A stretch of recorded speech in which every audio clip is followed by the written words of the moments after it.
Good evening and welcome back to our channel elevating minds. Last video में हमने कुछ important questions देखे थे ओटी टेक्नीशियन एग्ज़ाम से रिलेटेड। आज की इस वीडियो में हम अनदर 50 क्वेश्चंस देखेंगे इस सेम एग्ज़ाम्स के लिए। Stay tuned. So let's see question number 1। So the most common complication of abdominal surgery is. Abdominal surgery की सबसे कॉमन कॉम्प्लिकेशन क्या है? Atelectasis, fluid and electrolyte imbalance, thrombophlebitis या फिर यूरिन रिटेंशन। सो इसका राइट आंसर क्या आएगा?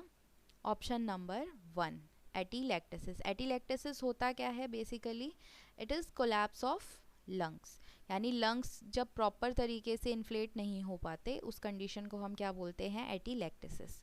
Question number 2, absence of all forms of microbial life including spore. किसी सरफेस पर अगर कोई माइक्रोबियल लाइफ प्रेजेंट नहीं है, आइदर पैथोजेनिक नॉन पैथोजेनिक, उस एरिया को, उस कंडीशन को हम क्या बोलेंगे? सैनिटाइजेशन, डिसइंफेक्शन, डीकंटामिनेशन और स्टरिलिटी। सो उस एरिया को हम बोलेंगे स्टरिलिटी। वो एरिया कंप्लीटली क्या होगा? स्टराइल होगा। Question number 3, who coined term anaesthesia. Anaesthesia term किसने दिया था? मॉर्गन, होल्म्स, प्रीस्टली या मॉर्टन। सो यहाँ पर राइट आंसर आ जाएगा हमारा Holmes. Let's see next question number 4। Intravenous anaesthetics are all except. इनमें से कौन सा आईवी एनेस्थेटिक नहीं है? Opioid, desflurane, propofol, ketamine. Simple सा आंसर है desflurane. Let's see question number 5. Which of the following intravenous induction agent is most suitable for day care surgery? इनमें से कौन सा इंडक्शन एजेंट सबसे बेस्ट रहता है डे केयर सर्जरी के लिए? Morphine, diazepam, propofol, ketamine. यहाँ पर राइट आंसर आएगा प्रोपोफॉल। सीधा क्वेश्चन नेक्स्ट क्वेश्चन देखते हैं। Anaesthetic agent contraindicated in hypertensive. जो पेशेंट का बीपी हाई रहता है उनके लिए कौन सा एनेस्थेटिक एजेंट कॉन्ट्रा इंडिकेटेड है, यानी वो हम उन पेशेंट को नहीं दे सकते? प्रोपोफॉल, कीटामाइन, थियोपेंटेन सोडियम या फिर डायजेपाम। यहाँ राइट आंसर आएगा ketamine. Question number 7, preferred muscle relaxant in a patient with liver और रीनल डिसफंक्शन। जिस पेशेंट का लिवर या रीनल डिसफंक्शन है उनके लिए हम कौन सा मसल रिलैक्सेंट प्रेफर करते हैं? रॉक्यूरोनियम, पेनक्यूरोनियम, वैक्यूरोनियम या एट्राक्यूरियम। यहाँ पर राइट आंसर आएगा एट्राक्यूरियम। ये इंजेक्शन हम लिवर और रीनल डिसफंक्शन के पेशेंट्स को दे सकते हैं, ज़्यादा साइड इफ़ेक्ट देखने नहीं मिलेंगे। One of the fastest acting inhalational agent, सबसे ज़्यादा तेज़ एक्ट करने वाला इन्हेलेशनल एजेंट कौन सा होता है? Is it sevoflurane, ether, halothane और isoflurane? Right answer is sevoflurane. Question number 9, the most effective muscle relaxant is. सबसे इफेक्टिव मसल रिलैक्सेंट कौन सा होता है? एथर, एंटुओ, हेलोथेन और desflurane? It is halothane. Question number 10, inhalational agent of choice in children is. बच्चों में सबसे ज़्यादा प्रेफर किया जाने वाला इन्हेलेशनल एजेंट कौन सा होता है? जो इन्हेलेशनल एजेंट हम बच्चों के लिए यूज़ करेंगे वो होगा सेवोफ्लुरेन। और वो क्यों होगा? क्योंकि ये फास्टेस्ट एक्टिंग इन्हेलेशनल एजेंट है। Question number 11, which of the following part of brain control balance and coordination of body? Simple answer है cerebrum, cerebellum, pons, medulla oblongata. So यहाँ पर राइट आंसर आएगा सेरिबेलम। सेरिबेलम ब्रेन का वो part है जो balance और कोऑर्डिनेशन को कंट्रोल करता है। Question number 12, dash cranial nerve control coughing and sneezing reflex. मैंने कल की वीडियो में भी बोला था क्रेनियल नर्व ज़रूर पढ़कर जाइएगा, स्पेशली उनका सीक्वेंस और उनके फंक्शन। तो इसमें पूछा गया है कफिंग और स्नीजिंग रिफ्लेक्स को कौन सी क्रेनियल नर्व कंट्रोल करती है? सो 5th, 6th, 2nd और 10th। सो यहाँ पर राइट आंसर आएगा 10th। कौन सी क्रेनियल नर्व स्नीजिंग और कफिंग रिफ्लेक्स को कंट्रोल करती है? It is vagus nerve. इसीलिए जब हम पेशेंट में ईटी सक्शनिंग करते हैं हमें ये बताया जाता है सक्शनिंग केयरफुली करने के लिए, अदरवाइज़ पेशेंट का गैग रिफ्लेक्स या इनमें से कोई रिफ्लेक्स एक्टिवेट हो जाएगा जिससे हमारे लिए प्रॉब्लम हो सकती है। Question number 13, identify the level. So यहाँ पर जो ये एरो करके बोला गया है इस पार्ट का नाम आइडेंटिफाई करने के लिए वो बताना है। Balloon, Murphy eye, radio opaque line, inflation port. मैं एक एक करके आपको सारे बता देती हूँ कौन सा क्या है, आंसर भी सबसे पहले आंसर देख लेते हैं। सो यहाँ पर ये वाला जो पार्ट है ये पेशेंट के ट्रैकिया में जाता है। यहाँ एक छोटा सा होल प्रेजेंट होता है जिसे हम बोलते हैं मर्फी आई। बलून ये हिस्सा होता है जो ईटी ट्यूब को अपनी प्लेस पे स्टक करके रखता है। रेडियो ओपेक लाइन ये ब्लू कलर की सेंटर से होती हुई एक लाइन बनी होती है ईटी ट्यूब में जो एक्सरे में हमें दिखाई पड़ती है जिससे हम इसकी प्लेसमेंट को इंश्योर कर सकते हैं। इन्फ्लेशन पोर्ट यहाँ होता है जिसमें हम सिरिंज की मदद से इस बलून को फुला सकते हैं। ईटी ट्यूब का टॉपिक भी इम्पॉर्टेंट है एग्ज़ाम के लिए। Question number 14, identify the image. यहाँ पर एक इमेज दिखाई गई है और पूछा गया है कि ये किस चीज़ का इमेज है। सो ऑप्शंस है unipolar cautery, bipolar cautery, multipolar cautery, none of the above. So simple answer है इसका यूनिपोलर कॉटरी, क्योंकि यहाँ पर इसकी एक ही टिप मौजूद है। अगर इसमें दो टिप मौजूद होती वो कौन सी कॉटरी कहलाती, बाईपोलर कॉटरी। सो यहाँ पर राइट आंसर क्या आएगा, unipolar cautery. Question number 15, identify the image. ये किस चीज़ की इमेज है, boiler, incinerator, heating chamber, fumigator. यहाँ राइट आंसर आएगा फ्यूमिगेटर। इसी चेम्बर के अंदर हम फॉर्मेलिन और KMnO4 क्रिस्टल्स को मिक्स करके हीट करते हैं जिससे फिर फॉर्मल्डिहाइड गैस निकलती है जिससे फ्यूमिगेशन किया जाता है OT ICU का, बेसिकली क्लोज चेम्बर्स का जिनमें सील क्रिएट किया जा सकता है। Question number 16, most used chemical for sanitization especially in COVID times। as you all know कि कोरोना एरा में हम सैनिटाइजेशन वर्ड बहुत यूज़ कर रहे हैं।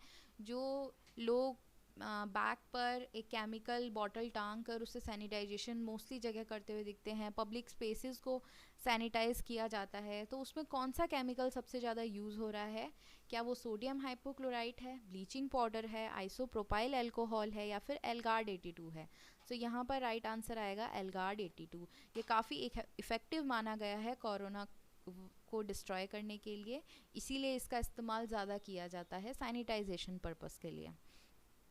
नेक्स्ट इमेज ये पूछा गया है, ये किस चीज़ का इमेज है, लैरिंजोस्कोप, ब्रोंकोस्कोप, LMA और ET ट्यूब। LMA क्या होता है, laryngeal mask airway. Last option is ET tube. तो राइट आंसर क्या है इसका, LMA, laryngeal mask airway. Surgery के दौरान पेशेंट को इंट्यूबेट करने के लिए इसी का यूज़ किया जाता है। Question number 18, blood group AB is considered universal recipient. जो AB ब्लड ग्रुप है उसको यूनिवर्सल रेसिपिएंट माना जाता है, क्यों? It contains A antigen, it contains A and B antibodies, it contains only B antibodies, it lacks A and B antibodies। देखिए होता क्या है, जो O ब्लड ग्रुप है उसके अंदर A और B दोनों एंटीबॉडीज़ होती हैं, इसीलिए आप उसको कोई भी ब्लड ग्रुप चढ़ाओगे एक्सेप्ट O, वो उसको हीमोलाइज कर देगी, डिस्ट्रॉय कर देगा। सेम इसका अपोजिट होता है AB ब्लड ग्रुप में, उसमें कोई एंटीबॉडी नहीं होती, सिर्फ एंटीजन प्रेजेंट होता है A और B, इसीलिए उसे यूनिवर्सल रेसिपिएंट कहा जाता है। सो इसका राइट आंसर क्या आएगा, it lacks A and B antibodies. Question number 19, the abnormal collection of air in pleural cavity is known as. Pleural cavity के अंदर अगर किसी चीज़ का एबनॉर्मल कलेक्शन हो गया है बेसिकली एयर का, उस कंडीशन को हम क्या कहेंगे, is it pyothorax, pneumothorax, haemothorax या काइलोथोरेक्स। सो इसका राइट आंसर आएगा न्यूमोथोरेक्स, यानी abnormal collection of air in the pleural cavity. Pyothorax होता है पस का कलेक्शन प्लूरल कैविटी में, हीमोथोरेक्स ब्लड का कलेक्शन, काइलोथोरेक्स लिम्फ का collection. Question number 20, the surgical procedure done to remove cervical lymph node is. अगर किसी patient को cancer suspected है, सर्वाइकल लिम्फ नोड रिमूव करे जाने हैं उस पेशेंट के, तो उसके लिए कौन सा सर्जिकल प्रोसीजर किया जाएगा, इज़ इट लैरिंजेक्टमी, थायरॉयडेक्टमी, नेक डाइसेक्शन और पार्शियल थायरॉयडेक्टमी। सो उसके लिए प्रोसीजर किया जाता है नेक डाइसेक्शन, जिसमें नेक को डाइसेक्ट करके वहाँ से जो सर्वाइकल लिम्फ नोड हैं उनको रिमूव किया जाता है। काफ़ी ज़्यादा कॉम्प्लिकेटेड सर्जरी होती है। Next question, invasive method for arterial oxygen estimation, pulse oximetry, ABG analysis, capnography, ECG. So यहाँ पर राइट आंसर आएगा एबीजी एनालिसिस। वाई? क्योंकि एबीजी एनालिसिस करने के लिए हम नीडल प्रिक करेंगे पेशेंट को, तो वो एक इन्वेजिव मेथड हो गया ऑक्सीजन एस्टिमेशन का। पल्स अगर यहाँ नॉन इन्वेजिव बोला जाता तो पल्स ऑक्सीमीटर आ जाता। कैप्नोग्राफी क्या होता है? वो इस मेथड से हम कार्बन डाइऑक्साइड, जो पेशेंट एयर एक्सेल कर रहा है उसमें कार्बन डाइऑक्साइड के लेवल का पता लगाते हैं। एंड लास्ट में जो लिखा है ईसीजी, ये हार्ट की इलेक्ट्रिकल एक्टिविटी होती है उसको डिनोट करता है। Next question, question number 22, preoxygenation is done before ET insertion with oxygen at. So जब हम पेशेंट को ईटी ट्यूब इंसर्ट करते हैं उससे जस्ट पहले और एक्सट्यूबेट करने से पहले हम पेशेंट को प्री ऑक्सीजनेट करते हैं। तो कितनी % ऑक्सीजन से हम प्री ऑक्सीजनेट करते हैं? 100%, 90%, 80% और 60%। तो मोस्ट केसेस में हम कितने % के साथ प्री ऑक्सीजनेट करते हैं? 100% ऑक्सीजन के साथ, ताकि लंग्स के अंदर एक रिजर्वॉयर क्रिएट हो जाए ऑक्सीजन का।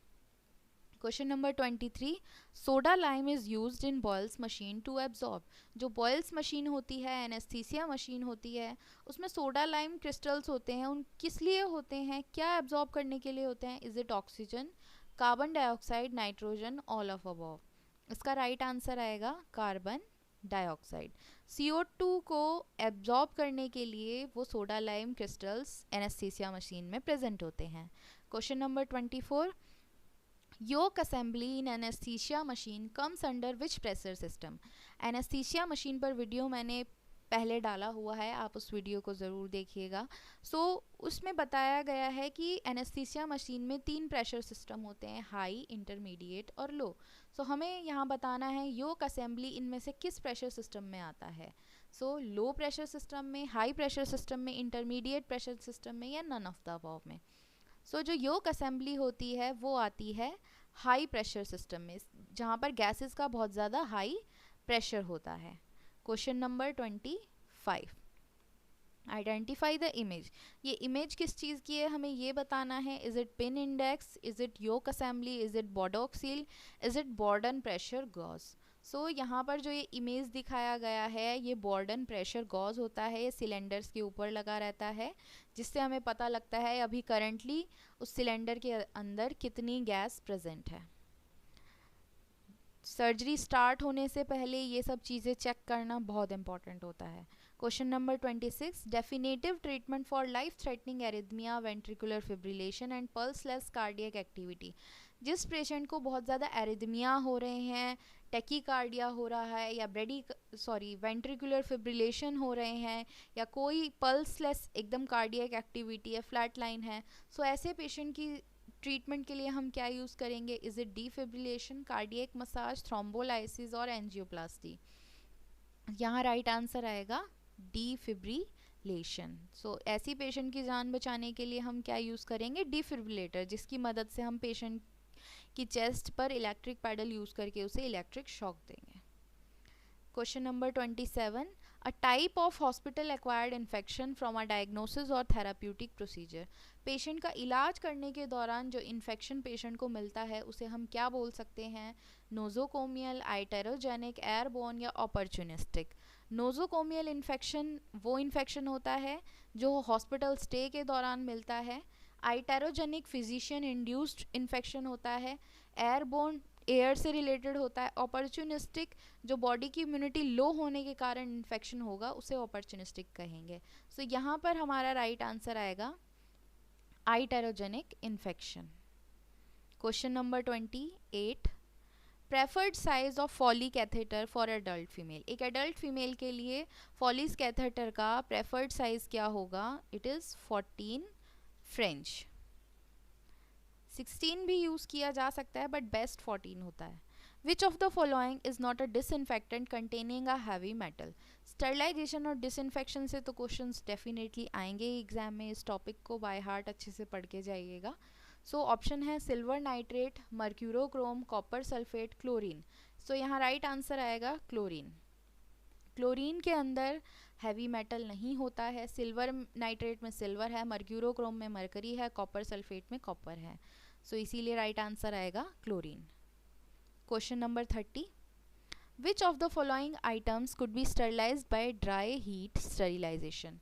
ड्राई हीट स्टरिलाइजेशन में हम इनमें से किसको क्या कर सकते हैं, स्टराइल कर सकते हैं। राइट आंसर आएगा ग्लास पिपेट्स। जैसे माइक्रोवेव होता है उसके अंदर हम ग्लास पिपेट्स को स्टरलाइज कर सकते हैं, पेट्री डिश को स्टरलाइज कर सकते हैं। Question number 31, all of the following are sporicidal except, ये सारे स्पोर को मारने की एबिलिटी रखते हैं, इनमें से एक नहीं रखता। सो कौन सा है वो, glutaraldehyde, ethylene oxide, formaldehyde, alcohol. यहाँ राइट आंसर आएगा अल्कोहल। अल्कोहल के अंदर स्पोर को किल करने की एबिलिटी नहीं होती। Question number 32, one drawback to the use of UV light as a sterilizing agent. UV light जो होती है, यूवी लैंप यूज किए जाते हैं, उसका क्या एक ड्रॉबैक है, क्या वो बैक्टीरिया को नहीं मार सकता, क्या वो बैक्टीरियल स्पोर को नहीं मार सकता, क्या वो माइक्रोब्स को नहीं मार सकता है क्लोज इन्वायरमेंट में, क्या वो माइक्रोब को किसी ऑब्जेक्ट के सेंटर तक नहीं मार सकता। सो यहाँ पर राइट आंसर आएगा डी। यूवी जो लाइट होती है वो सिर्फ सरफेस स्टरलाइजेशन करती है, वो चीज़ों को पेनिट्रेट नहीं कर सकती, इसीलिए ऑप्शन नंबर डी आएगा यहाँ right answer. Question number 33, which of the following was the first widely used antiseptic and chlorine. इनमें से कौन सा सबसे पहला यूज़ किया गया एंटीसेप्टिक और डिसइंफेक्टेंट था। Option number B phenol. Phenol सबसे पहले यूज़ किया गया था एक एंटीसेप्टिक और डिसइंफेक्टेंट की तरह। Question number 34, which of the following process can be efficiently carried out by incineration. Incineration का इस्तेमाल करके हम क्या प्रोसीजर कर सकते हैं, क्या हम स्कैल्पल ब्लेड और नीडल को स्टराइल कर सकते हैं, क्या ग्लास सिरिंजेस को स्टराइल कर सकते हैं, क्या फोर्सेप के पॉइंट को स्टराइल कर सकते हैं, या कंटामिनेटेड मटेरियल को डिस्ट्रॉय कर सकते हैं। तो यहाँ राइट आंसर आएगा destruction of contaminated material. Incinerator का यूज़ करके हम कंटामिनेटेड मटेरियल को इतना जला देते हैं कि सिर्फ ऐश बच जाती है। Question number 35, for sterilization of which material gamma rays can be use. Gamma rays का इस्तेमाल करके हम किन चीज़ों को स्टराइल कर सकते हैं, catheter, plastic syringe, cannula, none of these. यहाँ राइट आंसर आएगा none of these. Why, gamma rays जो होती हैं उनसे हम जो बहुत फ्रेजाइल आइटम होते हैं ना, जैसे लेंस हो गया, वाल्व हो गई, इन चीज़ों को हम स्टराइल करते हैं, वो ज़्यादा बेटर तरीके से स्टराइल हो पाती हैं इससे। क्वेश्चन नंबर 36, जो सर्जिकल सेफ्टी चेकलिस्ट दी गई है WHO के द्वारा 2008 में, उसमें कितने पॉइंट्स मौजूद हैं, 11, 24, 19 या 25। सो यहाँ पर राइट आंसर आएगा 19। सर्जिकल सेफ्टी चेकलिस्ट में टोटल कितने पॉइंट्स हैं जिन्हें हमें देखना होता है पेशेंट की सर्जरी कैरी आउट करने से पहले और दौरान, उसमें टोटल है 19 points. Question number 37, which stage of general anaesthesia is known as surgical anaesthesia. General anaesthesia की ऐसी कौन सी स्टेज है जिसे हम सर्जिकल एनेस्थीसिया कहते हैं। Stage 1, stage 2, stage 3, stage 4। सो यहाँ राइट आंसर आएगा स्टेज 3। अब ये जान लेते हैं क्यों। स्टेज 1 होती है जो होती है पेशेंट को ड्रग देने से लेकर उसके बेहोश हो जाने तक की स्टेज। दूसरी स्टेज होती है पेशेंट के बेहोश हो जाने से लेकर पेशेंट के बॉडी फंक्शन के बढ़ जाने, एक्साइटमेंट स्टेज भी कहते हैं इसको। स्टेज 3 होती है जिसमें पेशेंट कम्प्लीटली काम हो जाता है, उसके वाइटल्स स्टेबल लिमिट्स में आ जाते हैं। सो इसी स्टेज 3 को हम सर्जिकल एनेस्थीसिया कहते हैं। स्टेज 4 कब होती है, नॉर्मल कंडीशंस में नहीं होती, जब एनेस्थीसिया एजेंट की ओवरडोज हो जाती है, मेड्यूलरी डिप्रेशन हो जाता है, उस स्टेज को हम स्टेज 4 कहेंगे। This is also an important topic. Question number 38, as per Mallampati classification in which type only base of uvula is seen. Patient को इंट्यूबेट करते टाइम हम ये कंसिडर करते हैं मलमपट्टी क्लासिफिकेशन, जिसमें हम देखेंगे पेशेंट का माउथ ओपन करवा के प्री एनेस्थीसिया इवैल्यूएशन के टाइम पर हम ये देखते हैं, अगर पेशेंट का यूवुला का सिर्फ बेस हमें दिख रहा है तो वो कौन सा टाइप है, वो है टाइप 1, टाइप 2, टाइप 3 या टाइप 4। सो यहाँ पर राइट आंसर आएगा टाइप 4। जो टाइप 4 होता है उसके टाइप 4 क्लासिफिकेशन जो है मलम पट्टी, उसमें हम यूवुला का सिर्फ क्या देख पाते हैं, बेस देख पाते हैं। सॉरी, टाइप 3 आएगा इसका राइट आंसर। टाइप 4 में हमें सिर्फ हार्ड पैलेट दिखाई देता है, यानी टाइप 3 और टाइप 4 में पेशेंट को इंट्यूबेट करना ईटी ट्यूब से थोड़ा डिफ़िकल्ट हो जाता है। उसमें फिर हमें अदर मेथड यूज़ करने पड़ेंगे पेशेंट को इंट्यूबेट करने के लिए, या फिर हम ऐसे एयरवे को डिफ़िकल्ट एयरवे भी कहते हैं। Question number 39, dash is used in people with severe obstructive sleep apnoea. जिन लोगों को सोते टाइम एपनिया होने की, ब्रीदिंग इश्यूज होने की काफ़ी ज़्यादा सीरियस प्रॉब्लम होती है, उनके लिए क्या यूज़ किया जाता है, ET tube, tracheostomy tube, tracheal button या नेजल ब्रोंग। उनके लिए हम यूज़ करते हैं ट्रैकियल बटन। ये एक तरीके का कैनुला होता है, सीधा ट्रैकिया में इंसर्टेड होता है, जिसे पेशेंट वहाँ पर पहनकर इवन वॉक कर सकता है। बाकी अदर जो चीज़ें हैं उनका हम नॉर्मल रूटीन में यूज़ नहीं कर सकते इस कंडीशन को ट्रीट करने के लिए। Question number 40, identify the retractor below. ये जो इमेज दिखाई गई है, पूछा गया है ये कौन सा रिट्रैक्टर है, मॉरिस, लैंगनबैक, डियावर, बेल्फोर। सो इसका राइट आंसर है बेल्फोर रिट्रैक्टर। ये जो रिट्रैक्टर है ये एब्डोमिनल सर्जरीज में यूज़ किया जाता है, बेसिकली जो बड़ी सर्जरीज होती हैं जैसे एक्सप्लोरेटरी, लेप्रोटमी, एब्डोमिनल ऑर्गन्स के बेटर व्यू में काम आता है ये। Question number 41, retractor used for hand and foot surgeries. हाथों की और पैरों की अगर सर्जरीज हैं उनमें इस्तेमाल होने वाला ये एक रिट्रैक्टर है। इसका हमें नाम बताना है, लैंगनबैक, सेन, जर्नी और मॉरिस। तो यहाँ राइट आंसर आएगा सेन रिट्रैक्टर। इस रिट्रैक्टर का नाम क्या है, Senn retractor. Question number 42, gas use for laparoscopic insufflation. Laparoscopy के लिए पेशेंट के पेट को जो फुलाया जाता है उसमें हम कौन सी गैस का यूज़ करते हैं, is it helium, argon, nitrogen और कार्बन डाइऑक्साइड। सो यहाँ राइट आंसर आएगा कार्बन डाइऑक्साइड। CO2 का यूज़ किया जाता है एब्डोमेन को इन्फ्लेट करने के लिए। Question number 43, the term used for collapse of lungs. Lungs के कोलैप्स हो जाने के लिए हम क्या टर्म यूज़ करते हैं, डिस्पनिया, एटीलैक्टसिस, एपनिया और यूपनिया। यहाँ राइट आंसर आएगा एटीलैक्टसिस।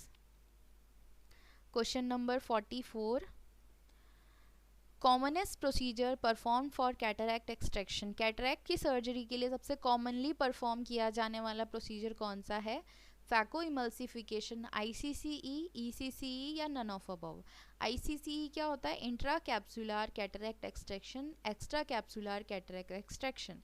यहाँ राइट आंसर आएगा फैको इमल्सिफिकेशन। इसमें हम करते क्या है, एक स्मॉल कट लगाकर कॉर्निया पर वहाँ से एक स्मॉल अल्ट्रासोनिक प्रोब इंसर्ट करते हैं, जिससे कैटरैक्ट को आइज़ में जो लेंस है उसको ब्रेक कर दिया जाता है, एंड दूसरी साइड से एक स्मॉल प्रोब होता है सक्शन का, उससे उन जो ब्रोकन फ्रैगमेंट्स हैं उनको निकाल दिया जाता है। देन उसकी जगह पर वहाँ एक IOL इंट्राऑक्यूलर लेंस रिप्लेस कर दिया जाता है। Question number 45, first shock is of dash intensity bye defibrillator. Patient को जब हम शॉक देते हैं डिफिब्रिलेटर की मदद से, पहला शॉक जो होता है कितनी इंटेंसिटी का होता है, इज इट 100 जूल, 200, 350 और 300। यहाँ राइट आंसर आएगा 200 joule. Question number 46, drug which is given as pre medication to prevent post op vomiting except. इनमें से कौन सी मेडिसिन हम देते हैं पोस्ट ऑफ वॉमिटिंग को प्रिवेंट करने के लिए, मीटोक्लोप्रोमाइड, ऑन्डेसेट्रॉन, पैंटॉप और पैथिडिन। यहाँ राइट आंसर आएगा पैथिडिन। बाकी जो ड्रग्स हैं उनका यूज़ हम कर सकते हैं पेशेंट की पोस्ट ऑफ वॉमिटिंग को रोकने के लिए।